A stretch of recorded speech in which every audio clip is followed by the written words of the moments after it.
માંડવી તાલુકાના કરંજના ઇન્ડસ્ટ્રીયલ વિસ્તારમાં આજે વહેલી સવારે રાઇઝન સોલર પેનલ બનાવતી કંપનીમાં ભીષણ આગ લાગવાની ઘટના બની હતી. રાઇઝન કંપનીના ગોડાઉન વિસ્તારમાં લાગેલી આ વિકરાળ આગ કાબૂમાં લેવા માટે માંડવી, સુરત, પાનોલી અને પલસાણા ફાયર ટીમો સ્થળ પર પહોંચી છે.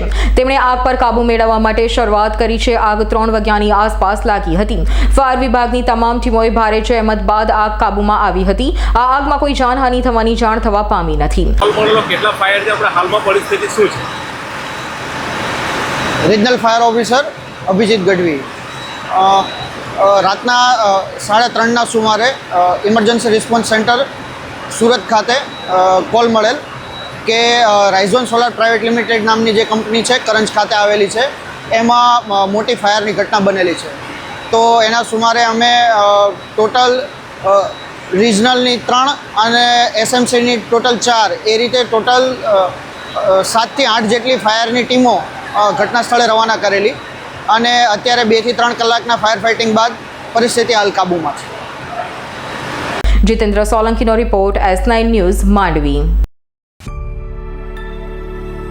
અમારી તમામ માહિતીથી અપડેટ રહેવા માટે જોડાયેલા રહો S9 ન્યૂઝ સાથે.